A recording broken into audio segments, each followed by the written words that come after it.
Hello modern wreath makers. So if you bought the modern DIY kit, you should have received your box of goodies.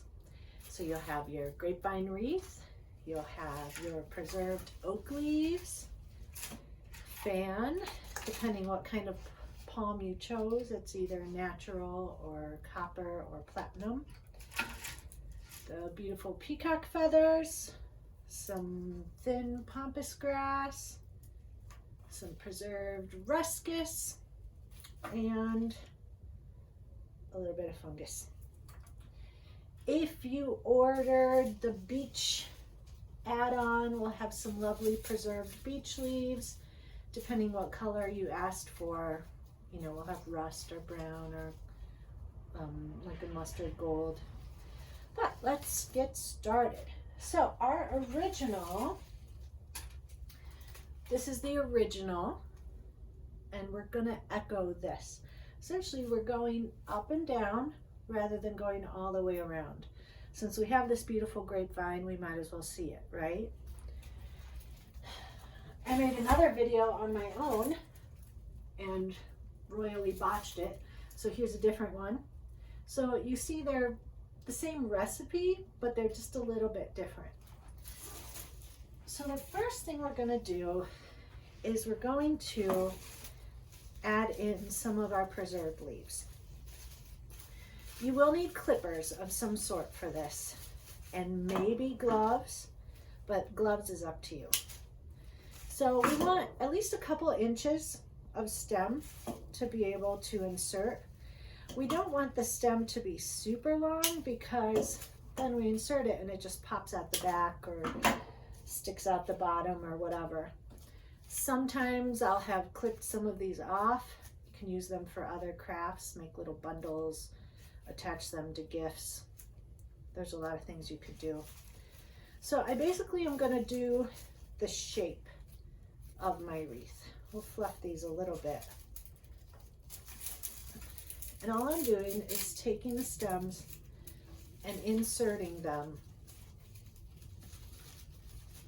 Just gonna shake it a little, loosen things up. I want to insert the stem nice and deep into the wreath so that if I did something like that, it's not gonna fall out. I mean, obviously, if I played football with it, it would destroy it.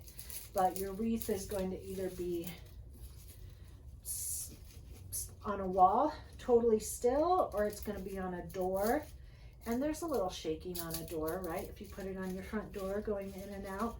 So you want it to be able to stand up to any kind of gentle shaking. So I'm going to start just by adding a few leaves just to get a basic shape. I am not going to use all my leaves right away, just because maybe I'll want some for accents. It'll look a little weird, a little ugly when you're starting, but that's okay. It's fine. I'll follow it by the pampas grass, just to fill that out. Your grass is going to have really long stems, and something that's kind of fun is keeping those stems and inserting them at the end. So I'm gonna do, I think I'm gonna do 2 up and 2 down. In my original wreath, I did 3 up and 1 down. No, I did, sorry. I did 1 up and 3 down. So that's an option. But with this one, I'm going to do it a little differently.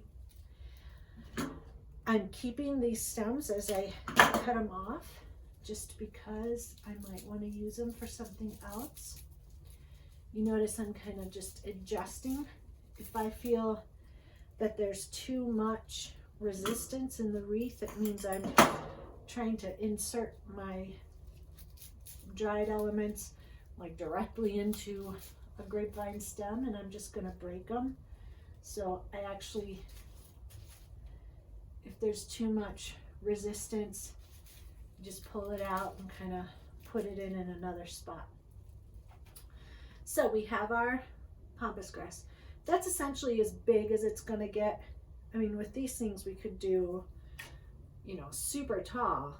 That's up to you, but I don't think that we need to go super crazy tall. So then I have my lines. Now I'm going to do my fans. My fans, with our original model, I layered them just to get the most impact, you know, if I do one over the other rather than like, well, I mean, I guess you could do that too, but this gives greater impact to my two pieces. So these are a little tougher to cut, but again, we'll cut, I don't know. I usually err on the side of a little too long, because then if I need to cut them shorter, I can. So 3-4 inches. Maybe you have better clippers than I do. I don't know. We destroy our clippers in flower land. So I'm going to just kind of insert it into my leaves there. I want some leaves to be kind of fluffing out around it, fluffing out next to it. But then I want the leaves a little bit, I'm inserting this a little bit farther down because I want the leaves to still show off. I'm not so much trying to sandwich the leaves. I don't want a tight layer. I just want, if you're looking at it from the front, kind of a visual layer. But if you were looking at it from the side, you'll see that one goes out a little bit, you know, and that way we're not just super tight. And we have a little bit of movement in our leaves. They're not flattened out completely. Take a minute, look at this, make sure you have it how you want it. And if you don't like something, take it out, change it, do something else. The nice thing about this is for you and for your house, and that's what matters. Do you like it? That's all I want to happen, is you like it. So now we will add our peacock feathers, and I absolutely love these white peacock feathers. They're a lot of fun. I'm just going to go ahead and cut them a little short. I think I'm going to echo my grass, so I'll put this one back behind with the, be careful how you insert. It can bend if you're trying to push it too much. Things like the palm leaves are really super sturdy, and you can essentially just force those suckers in, but your peacock feathers need just kind of a gentle, you just kind of maneuver them in there, and if you push too hard, they're gonna bend on you, and then you're gonna have them going in weird directions like this. So this guy, well, he's working.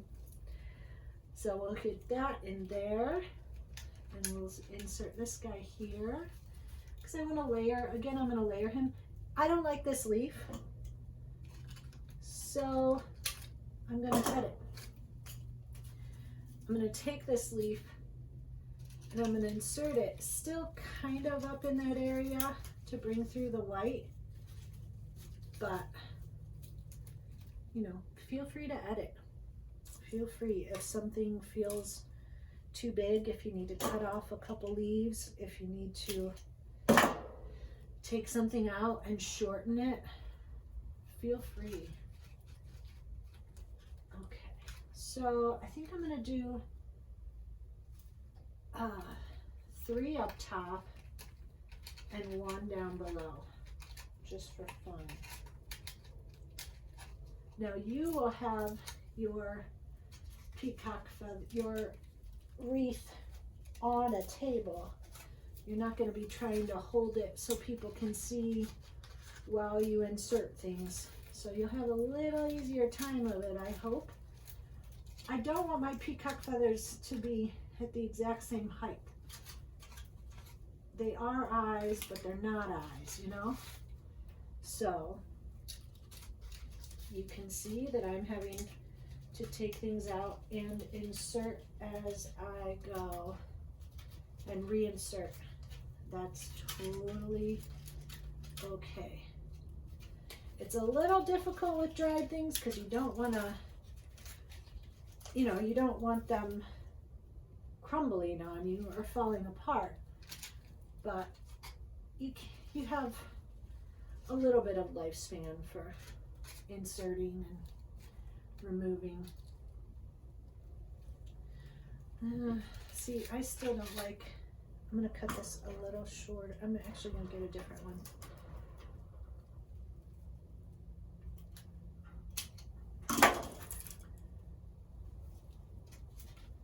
Now, I think my problem was with my original peacock feather is that I cut the stem too long. So in order to get it down as far as I wanted it to go, I had to really push it through the wreath. And so the more I have to push through the wreath, obviously, the more danger it is of it getting stuck on something and bending and just not quite working. And I feel like I'm doing the same thing here. This might just, you know, this might just be telling me that this is not where it goes, right? So we're going to put him right here. We're going to insert him going up, insert him up so he's hanging down. That's just it. Sometimes you have to know when to give in, right? And now we're going to try again because sometimes you have to keep trying. We're going to insert you. I'm going to have to look. And I cut this stem a lot shorter, so now it is fitting a lot easier. And you may not even be able to tell the difference, but I think I got it. So we have peacock feathers. We have our palms. I'm going to insert a little bit more of my oak leaves to fill it out a little bit, and then I'll do the preserved ruscus. The preserved ruscus gets a bit pokey as it dries, so we want to put that in last because we don't want to be scratching up our hands the entire time we're making this. So I really like how these leaves just give it a fluff, and I'm actually gonna give it a little more fluff right here. I just kind of fill things out, maybe a tiny bit more just for fun. One little spot right here. I would hold it away from yourself, kind of squint your eyes to find where you need things, and consider I still have to add ruscus and the fungus, and if I'm doing beech leaves I have to add the beech leaves. So if you have a hole, it's okay because you have other things to add in, but I do like the oak leaves. I like what they do. So now the ruscus. The ruscus is preserved, but these little ends can really get you. So we could insert a whole stem, but that's just a little much. So I'm going to cut my ruscus into pieces. I don't want these long sticks coming out, so I'm going to kind of cut there. I'm going to prep most of my ruscus before I start.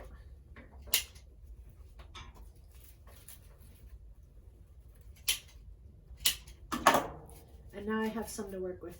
You can give it a little bit of a fluff, but it's essentially, this is what it looks like. I mean, it's gorgeous, but just so you know, that's what we're working with. So now I'm going to use the Ruscus to add kind of some white points of interest. I have a tall piece here. I think I want it in the back, echoing my grass and my peacock feather. I'm gonna have to turn it around to do it. Obviously, you will have an easier time of it because you are not trying to do it backwards in heels, right? Okay, we'll add a couple more here. See, I like how the Ruscus kind of just fills things. It gives it that last touch that I was looking for.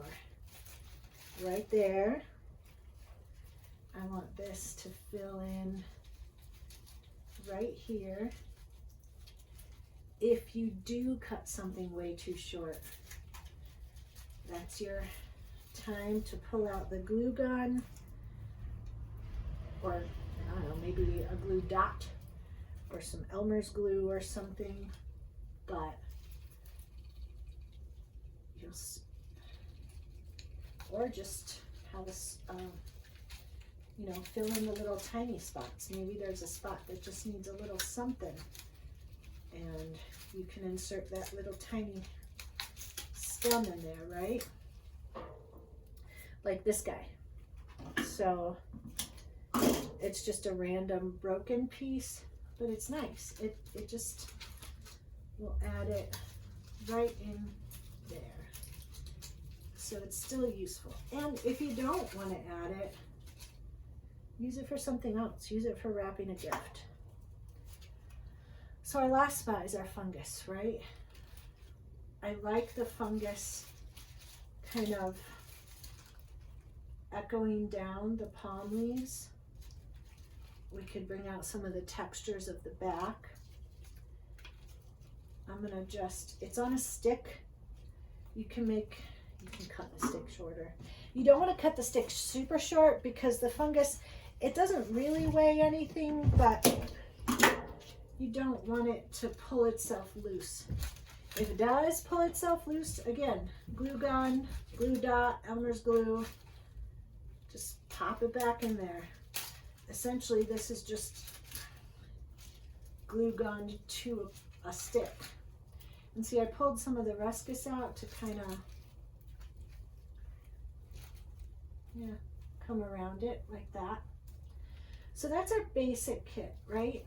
Yours will look different than mine, and that's fine. I love how different things look. I have the little stems for my pampas grass. They're kind of fun. You can add some interest that way. You know, we may think of these things as garbage, but it's not. I mean, some stuff's garbage. We don't want anything smelling gross. But you know, it just adds another layer of, ooh, that's a little more something. So that's our basic wreath. But if we're adding beech, you'll get your beech, and obviously we're not going to add this big huge branch. I like to cut the branches from the bottom up because I'm not going to need this entire branch, right? So if I think to myself like, ooh, I might want to put this in a vase or something later, or hang it on the wall, or I don't know, do something else with it, I can think about editing this.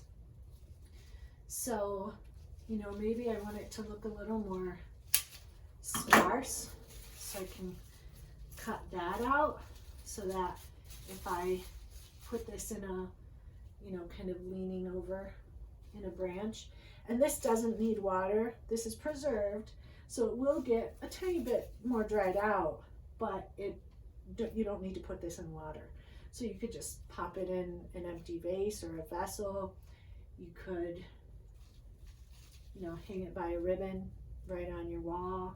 So think of that as you're cutting off of it to put on it. Think, how can I edit this to make it useful for me when when I'm done with my wreath?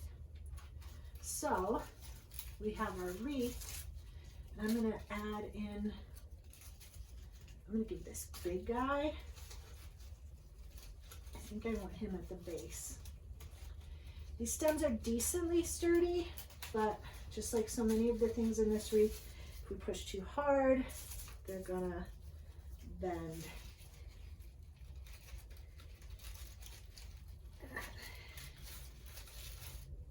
So you just find your spots, find where you think you need that little touch of color. I like the touch of color right in the middle. I am not good at simplicity.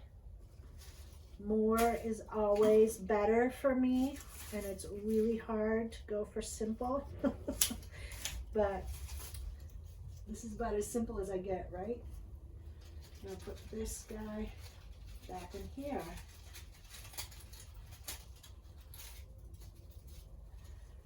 And we have our wreath. So it's that simple. So you're gonna have some leftovers. You'll have probably beech. You'll probably have a little bit of oak leaf left over. If you don't use all your ruscus, you'll have ruscus left over, but you'll have a few little things to play with too and just have some fun with. But thanks for joining my wreath class. Tag me, Sugarfield Flowers. I want to see your beautiful creations. Bye-bye.